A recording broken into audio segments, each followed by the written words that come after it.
आइए नहीं, अच्छा है, कोई दिक्कत। आइए ध्यान दीजिएगा, बड़े कल जो बताए थे उसको सुन लेना, बहुत बच्चे को याद है भाई। फोटोन क्या है? तो आवाज नहीं कीजिए। लाइट छोटे छोटे कण से मिलके बना है और यही छोटा कण फोटोन कहलाता है। एग्जाम में पूछेगा फोटोन का गुण क्या है, तो पहला गुण कि फोटोन जो है वो लाइट के स्पीड के साथ मूव करता है। दूसरा एकदम बच्चा वाला गुण कि रेस्ट मास ऑफ फोटोन 0। अगर बताइए लाइट के स्पीड के साथ घूमता है और ये उसी से बना ही हुआ, ये भी लाइट है, तो बताइए अगर ये लाइट है तो किस रास्ते पर घूमेगा? सीधे रास्ते पर। लाइट किस रास्ते पर घूमता है? तो ये भी सीधे रास्ते। 3 गो प्रॉपर्टीज याद करके जाइए, 2 गो लिख दीजिएगा एग्जाम। ये पहला क्वेश्चन हो।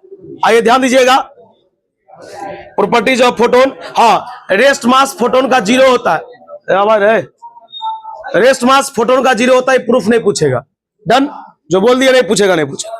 अगला देखिए, ये क्वेश्चन आपके एग्जाम में आया था कि क्वांटम एनर्जी क्या है, या एनर्जी क्वांटम क्या है, आया था ना। लेकिन बच्चा लोग कंफ्यूज कर गया कि भाई इसका डिफिनेशन हम क्या लिखे।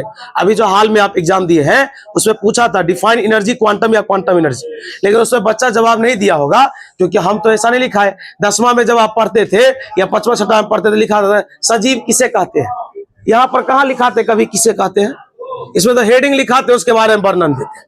तो जैसे जैसे लेवल बढ़ता है उस तरह से तरीका भी बदलता है। तो यही था जिस टॉपिक का नाम है आपके पीडीएफ में है, quantum theory by Max Planck, यानी quantum theory by Max Planck. इन्होंने क्या कहा था सुनो, है बुआ, इस थ्योरी के द्वारा समझाया गया कि देखो एनर्जी ना एक सोर्स से रेडिएट होगा, मतलब निकलेगा। कहा गया, इस थ्योरी के अनुसार समझाया गया कि एनर्जी एक सोर्स से क्या होगा, निकलेगा। और ये जो निकलेगा, अच्छा छोड़ो 1 मिनट, बर्फ कहीं बनते देखे हो? देखना कहीं कहीं पर फैक्ट्री रहता है, जैसे लेरिया में है, इस सब में भी कहीं पर होगा, उतना आइडिया नहीं। तू देखना, या फिर छोड़ो, फ्रिज तो सबके पास है, उसमें तू देखना बर्फ जमाने वाला एक छोटा सा कंटेनर टाइप का देता है। 4-5 आप एक्स्ट्रा भी खरीद सकते हैं जिस डिजाइन का बनाना चाहते हैं। आप बताइए कि ऐसा ऐसा मान लो डिजाइन बनाओ, एक बात के लिए सब में पानी भर देंगे तो इसी डिजाइन का ना बर्फ निकलेगा। तो कहने का मतलब है, सुनो ना, तो क्या कहा गया इस थ्योरी के अनुसार, जब एक सोर्स से एनर्जी रेडिएट होता है तो छोटे छोटे पैकेट में होता है ना। ये छोटा छोटा जो पैकेट होता है, इसी पैकेट का नाम फोटोन होता है। क्या होता है? ये मैक्स प्लैंक साहब बोले थे। इससे तरह तरह का ऑब्जेक्ट, देखो ये क्वेश्चन पूछ चुका है अभी सेंटर में, उम्मीद करते हैं कि एग्जाम में भी टकरा जाएगा। बारे लिखेंगे, according to this theory the energy radiate from a source, energy जो एक सोर्स से निकलता है वो छोटे छोटे पैकेट में निकलता है, और वही छोटा पैकेट फोटोन कहलाता है। अब वो ध्यान रहे कि छोटा जो पैकेट है ना, सबका साइज एक के रंग है। तू बताओ, तू जो बर्फ बनाएगा अपने रूम में, अपने घर में फ्रिज बनाओगे, तो सब जो ढांचा जो बना रहता है उसका साइज एक के रंग होता है। तो देखना फ्रिज समय देता है यार, है ना, तो उसमें देखना सबका साइज एक के रंग रहेगा। तो तुम एक बात बताओ कि अगर इसमें एनर्जी 5 जूल होगा तो सब में एनर्जी, तो हम पहले पता करते हैं कि बताइए कि एक पैकेट का एनर्जी कितना होगा, यानी एक पैकेट में एनर्जी कितना होगा, याद रखना। तो बोले एक पैकेट में जो एनर्जी होता है वह h न्यू के बराबर होता है। कितने न्यू के बराबर? मतलब प्रत्येक पैकेट का एनर्जी कितना है, h न्यू। सबके बारे में सुनिए, यहां से ऑब्जेक्टिव डन। बोले ई मतलब एनर्जी है, h का मतलब प्लैंक्स कांस्टेंट, प्लैंक्स कांस्टेंट, और न्यू को लोग बोलता है frequency of radiation, frequency of बुआ। अब यहां से क्या वीवीआई चीजें जानते हैं? पहला तो वीवीआई ये हुआ कि प्लैंक्स थ्योरी क्या है, क्वांटम थ्योरी मिस्टर प्लैंक के द्वारा दिया गया, ये क्या है। तो कहेंगे कि इस थ्योरी के अनुसार ये बताया गया, जो किसी सोर्स से जो एनर्जी निकलता है वो छोटे छोटे पैकेट में जाके जमा हो जाता है, और ये छोटा पैकेट क्या कहलाता है, फोटोन कहलाता है। और प्रत्येक पैकेट का जो एनर्जी है वो हमेशा h न्यू के बराबर होता है। और जहां h क्या है, न्यू क्या है, ई क्या है, सब बता दिए। तो ई बता कितने डब्बा के लिए था? एक डब्बा के लिए। ऐसे ऐसे डब्बा तो यहाँ बहुत सारा होगा, तो माना कि लिखेंगे फॉर n फोटोन, n, तो वो इसका फॉर्मूला हो जाएगा E बराबर NH न्यू। बच्चा बोला नहीं समझे, बताओ। तू बोला कि देखो मेरे पास एक पैकेट है, उस पैकेट में 5 रुपया, और वैसा वैसा तोरा पास पैकेट 50 गो है, इसका मतलब तोरा पास 250 रुपया है, यही ना बात बोलेगा। तो तू क्या किया, उसको मल्टीप्लाई कर लिया। तो बता हम कितना फोटोन के लिए निकाले, n के लिए।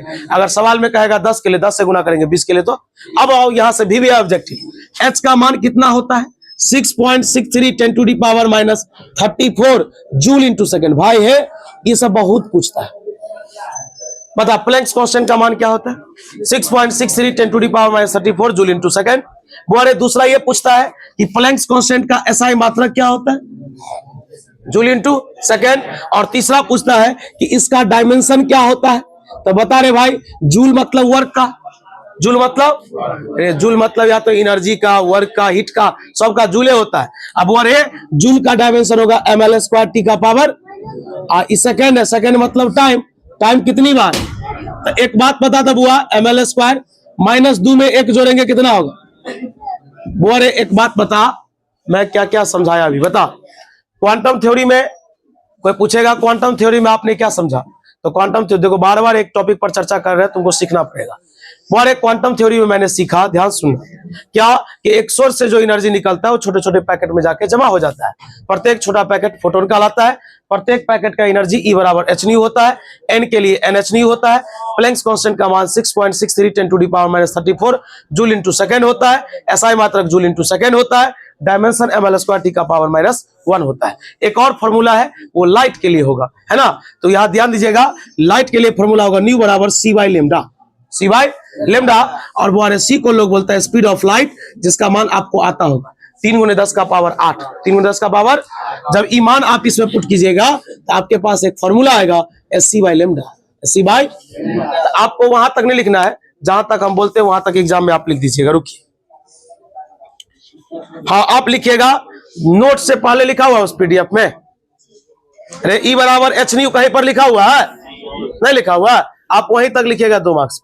समझ में आया बात? उसके बाद जो भी नोट में लिखा हुआ है कि बताइए प्लैंक्स कांस्टेंट का मान कितना होता है, SI मात्रक कितना होता है, डायमेंशन कितना होता है, n फोटोन के लिए कितना होता है, ये सब जितना भी चीज है ये सब ऑब्जेक्टिव है, एक्स्ट्रा चीज है। बात समझ में आ रहा है? आप यहीं तक लिखिएगा एग्जाम में, स्टेटमेंट लिख करके यहां तक लिख दीजिएगा। बात समझ में आ रहा है यार? चल अगला देख। हाँ एक बात आया, हम तुमको पिछले लेसन में भी बताए थे, बता सेमीकंडक्टर में 1 इलेक्ट्रॉन वोल्ट का मान कितना होता है? -19 जूल। उसके बाद बता वो, अरे इलेक्ट्रॉन वोल्ट तो जान ही रहा है, कोई पूछेगा इलेक्ट्रॉन वोल्ट किसका मात्रक होता है? एनर्जी का, किसका? बता 1 एंगस्ट्रम बराबर होता है 10 का पावर माइनस, क्या भारी है? जो इस PDF में पढ़ा है मैंने सबके बारे में चर्चा कर रहे हैं, उसमें नहीं लिखा हुआ है? हाँ मर्दे कहीं। बता फिर से, 1 इलेक्ट्रॉन वोल्ट का मान कितना होता है? 1.6 10 to the power minus 19 joule. Electron volt किसका मात्रक होता है? एनर्जी का। एंगस्ट्रम का मान 10 का पावर माइनस 10 मीटर। चलो कल जो टॉपिक बोल के गए थे उस टॉपिक को बढ़िया सुनो। अब इन्हें भाई जो फोन से पढ़ा रहे हैं ऐसी बात नहीं है, बढ़ा इसलिए रहे, इसमें बता इसलिए रहे हैं जो टॉपिक आपका आगे पीछे ना हो जाए। आइए, अरे बोल नहीं रहा है, बता दिए, हो जाता है कभी कभी। हाँ ये पृथ्वी गोल है और उसका नाम भूगोल है, बात समझे? आप समझदार होंगे, समझ लूंगा। ये माना कि ये मेटालिक बॉडी है, हाँ माना कि एक मेटालिक बॉडी है और मेटल से बना हुआ जो बॉडी होता है, हुआ मेटल से बना हुआ जो बॉडी होता है वो इलेक्ट्रॉन का धनी आदमी होता है। हमको इस बॉडी से इलेक्ट्रॉन निकालना है, तो हम क्या किए, इस मेटल के सतह पर एनर्जी लगाए, और एनर्जी कितना लगाए थे? h new. अभी पढ़ के आए, कितना लगाए? एनर्जी लगाने से क्या हुआ कि इलेक्ट्रॉन निकलना शुरू हो गया। और सुनो ना, जो इलेक्ट्रॉन निकलता है ना उस इलेक्ट्रॉन को इजेक्टेड इलेक्ट्रॉन बोलते हैं। क्या बोलते हैं? या इसी को लोग बोलता है फोटो इलेक्ट्रॉन। क्या बोलता है? कुछ नया नया टर्म सीखो। वर्क फंक्शन का परिभाषा तो बड़ा छोटा है।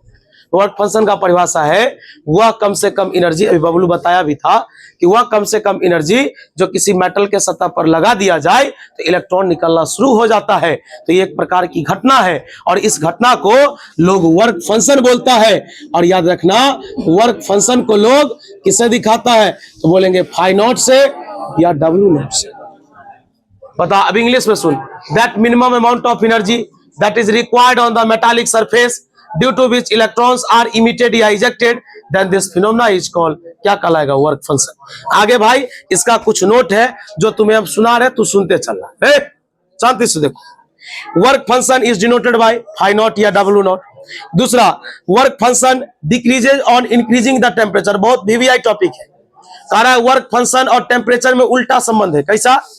अगर मान लो टेम्परेचर में उल्टा संबंध, टेम्परेचर बढ़ेगा तो वर्क फंक्शन एक, घटेगा तो एक, याद रहेगा।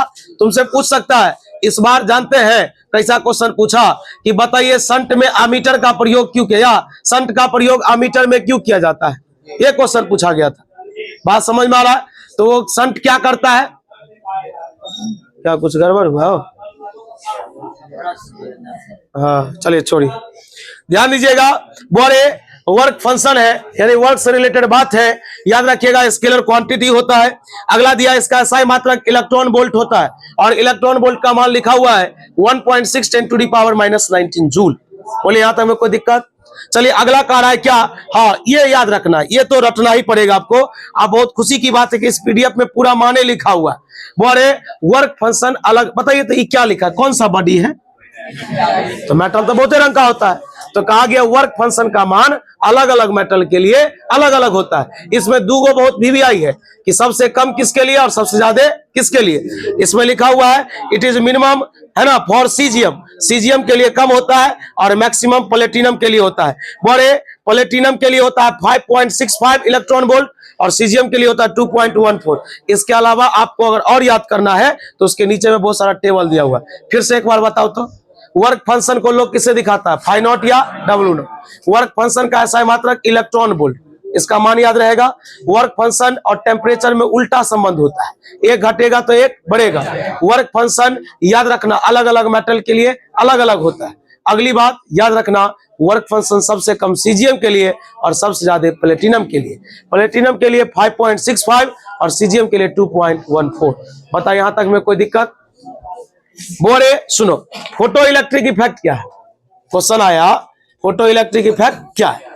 बोले इसमें भी डिफिनीशन सेम ही है, लेकिन इसमें क्या पता है, देखो लोग बोला कि देखो किसी के यहाँ अगर आप भोजन करने के लिए गए, आपने उसका स्टोर देख लिया कि भाई कम है, आप 10 आदमी से पहुंचे, तो आप क्या दिमाग लगे कि भाई जो चलो जितना जितना है उतना ही में एडजस्ट करके निकल जाते हैं। लेकिन एक देखे कि भाई इसके बाद अब कोई खाने वाला है ही नहीं, आप मान लो सब आदमी जो है सो एकदम दबा के खाने वाला है, तो आप बोला कि जितना बचा हुआ सब पर्याप्त है, सब दे दो। तो दो रंग का बात हुआ कि नहीं। एक हुआ कि एक जगह आप एडजस्ट कर, मेरी बात आप नहीं समझ रहे हैं। एक जगह की देख लिए कि वो चीज कम है, तो कम है तो हम बोलेंगे कम ही दीजिए, तो उसको लोग मिनिमम बोलता है। एक चीज देख लिए कि इसके बाद वो चीज लेने वाला कोई नहीं है, तो बोलेंगे जितना आप पर्याप्त सब दे दीजिए। तो इसी में एक वर्ड लगा हुआ है कि when sufficient amount of energy, यानी जितना एनर्जी पर्याप्त है। इसमें था मिनिमम अमाउंट, लेकिन इसमें सफिशिएंट अमाउंट, पूरा का पूरा एनर्जी लगा दीजिए। और आपको पता है ना कि एनर्जी लगाइएगा तो क्या निकलेगा। इसी घटना को लोग फोटो इलेक्ट्रिक, हाँ लेकिन फोटो इलेक्ट्रिक इफेक्ट ये तो सेंटअप में पूछ दिया है, लेकिन फोटो इलेक्ट्रिक इफेक्ट से देखो 5 नंबर कैसे आता है। कहेगा फोटो इलेक्ट्रिक इफेक्ट क्या है, अभी हम पढ़ाएंगे बारी बारी से। एक दूसरा laws of photoelectric effect क्या है, फोटो इलेक्ट्रिक इफेक्ट के नियम क्या है, और तीसरा आइंस्टाइन फोटो इलेक्ट्रिक इक्वेशन क्या है। तीनों मिला के कितना नंबर पूछेगा, 5 नंबर। तो एगो तो 2 नंबर में देखिए लिया होगा एग्जाम में कैसा पूछता है, कहेगा what is photo electric effect, तो आराम से बता सकता है कि फोटो इलेक्ट्रिक इफेक्ट क्या है। इंग्लिश में सुनो, when sufficient amount of energy is required on the metallic surface then electrons are emitted and then such effect is called, क्या कहलाएगा, फोटो इलेक्ट्रिक इफेक्ट। और जो इलेक्ट्रॉन निकलता है उस इलेक्ट्रॉन का नाम होता है इजेक्टेड इलेक्ट्रॉन। इस बार ये भी डिफिनेशन पूछ सकता है कि डिफाइन इजेक्टेड इलेक्ट्रॉन, क्या लिखोगे परिभाषा? बोलेंगे वैसा इलेक्ट्रॉन जो मेटल के सतह से कहां निकलता है, यानी दैट इलेक्ट्रॉन, है ना, यानी the electron which comes out from the metallic surface, this electron is known as, क्या कहलाएगा, इजेक्टेड इलेक्ट्रॉन। जो मेटल के सतह से बाहर निकलेगा उसी का नाम इजेक्टेड होगा। ये भी पूछ सकता है, देखा नहीं है क्वेश्चन कितना घुमा के पूछ देता है, उसी बड़ा जवाब में एक छोटा सा जवाब छुपा रहता है। आइए अगला, तो बोले अगला दिया ही, हाँ एक टॉपिक और एक चीज बताइए तो। अभी आप वर्क फंक्शन में क्या पढ़े कि कम से, लोग क्या बोला, कम से कम 5 रुपया में तोरा ही सामान देगा। अगर 5 से तू कम रुपया लेके जाएगा तो क्या वो सामान देगा मार्केट में? बोला कम से कम 5 रुपया लगभग करेगा, ज्यादा तू जितना खर्चा कर ले, लोग बोलता है ना। तो यहाँ पर एक कंडीशन है, 2 मार्क्स का क्वेश्चन है, कहेगा right the condition for photo electric effect. बोले कहेगा फोटो इलेक्ट्रिक इफेक्ट के शर्त को बताइए, फोटो इलेक्ट्रिक इफेक्ट के शर्त को बताइए। इसका शर्त क्या है, खाली ध्यान देना, इसका शर्त है कि एनर्जी जो होता है इंसिडेंट रे का, इंसिडेंट रे मतलब जो किरण इस पर पड़ती है, आपतित किरण, कहा गया हाँ मेटालिक सतह पर जो किरणें आती है उसी को लोग इंग्लिश में इंसिडेंट रे बोलता है, समझे। तो कहा गया एनर्जी जो इंसिडेंट रे का होगा वो हमेशा बड़ा और बराबर होगा किससे, वर्क फंक्शन से। अब ये ना बोले तो वर्क फंक्शन का क्या परिभाषा पढ़ा रहे, मिनिमम अमाउंट ऑफ एनर्जी। अब बताओ तुम इससे भी कम लगाओगे तो क्या इलेक्ट्रॉन निकलेगा, इससे कम निकालोगे तो निकलना बंद हो जाएगा। लोग कहता है ना कि देखो इस स्पीड पर रखोगे तो थोड़ा थोड़ा हवा महसूस होगा, अब इससे भी डाउन कर दोगे कोई पता नहीं, पता चलेगा चल रहा है लेकिन हवा लग ही नहीं रहा है। ऐसा होता है कि नहीं होता है। तो बोरे कंडीशन याद रहेगा। कोई पूछेगा फोटो इलेक्ट्रिक इफेक्ट का कंडीशन क्या है, ध्यान सुनना। तो बोरे फोटो इलेक्ट्रिक इफेक्ट का कंडीशन है कि एनर्जी जो होगा इंसिडेंट रे का वो हमेशा बड़ा और बराबर होगा किससे, वर्क फंक्शन से। क्या ये लाइन लिख सकते हैं, ये 2 मार्क्स का क्वेश्चन है। देखिए अगला क्वेश्चन, अब इस पर एक न्यूमेरिकल है उसे आप एक बार देख लीजिएगा, डाउट होगा तो पूछिएगा। हाँ अब आया गेम में twist, mass and momentum of photon. रे मर्दे एक बात बता कि फोटोन भी एक पार्टिकल है, बोला ना लाइट छोटे छोटे कण से मिलकर बना है वही फोटोन कहलाता है। अगर बता ये छोटा छोटा कण है तो कहीं ना कहीं इसके पास भी मास और मोमेंटम है, और ये फॉर्मूला तुमसे पूछेगा ही पूछेगा। टॉपिक का नाम है mass and momentum of photon. देखो इसमें लिखा है according to photon theory of light, light consist of या light has particle nature and this particle has some mass and momentum. मतलब लाइट के पास कैसा नेचर है, पार्टिकल नेचर। और बता पार्टिकल नेचर है तो कण है, और कण है तो इसके पास कुछ ना कुछ द्रव्यमान और कुछ ना कुछ मोमेंटम होगा। और तुमको मैं बता दूं आइंस्टाइन इक्वेशन है E बराबर mc²। ध्यान देना बोरे, ध्यान से सुनने वाली बात है, आवाज नहीं करना है। बोरे ये जो एनर्जी है, एनर्जी का फॉर्मूला क्या है, C/λ। ध्यान दो बोरे, C से C कट गया, 2 C है उधर, तो तुम बता यहां पर बचा H/λ बराबर m/c। एक बात बता बोरे, m/c मतलब m मतलब मास, अब बोरे इसका मतलब स्पीड या वेलोसिटी, स्पीड या और मास गुने वेलोसिटी को लोग खुश होकर के मोमेंटम बोलता है। क्या बोलता है, नहीं याद है तो हमको याद है, मोमेंटम का फॉर्मूला होता है मास गुने वेलोसिटी।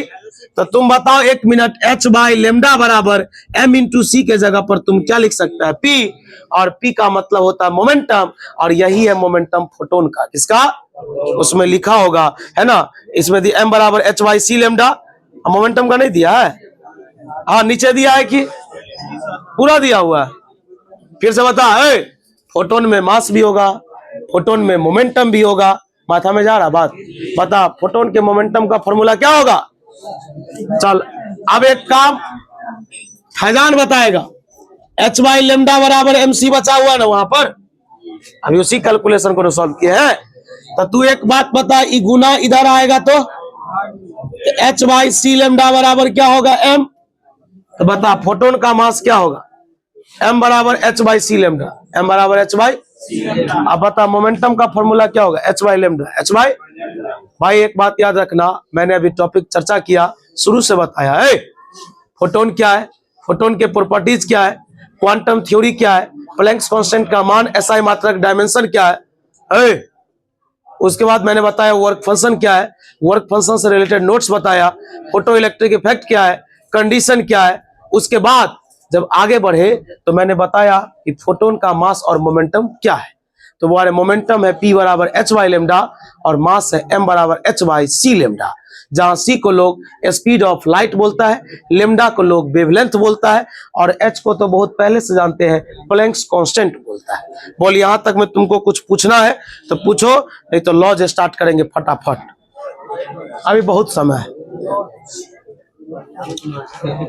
क्या गो पेज होले रे, 8 गो पेज होले, हाँ वाह बहुते पेज है। हाँ एक बार पहले पूछ लीजिए बुआ, ज्यादा उड़ाना नहीं है, जो बंदा पहली बार पढ़ता होगा उससे तो यादो नहीं होगा एक बार में, ये हम जानते हैं ना, जिसको याद है वो ना धाई धाई मार रहा है, जी जी जी। हाँ एक बात ये भी नहीं, पूछिए ना, फिर कुछ पूछिएगा, फोन तो आपके पास ही है, पूछिए उसमें से। बुआ रे सुन लीजिए, आप ये नवंबर चल रहा है और 22-23 तारीख हुआ है, ये नवंबर इंड होते होते आपका मॉडर्न फिजिक्स भी इंड हो जाएगा। इसमें हम एसी भी पढ़ा लिए बुआ, ये इंड होते होते ये इंड हो जाएगा, मेरी बात समझ रहे हैं। अब दिसंबर में जैसे एंट्री मारेंगे तो सीधा हम लोग आ जाएंगे इलेक्ट्रोस्टैटिक पर। किस पर?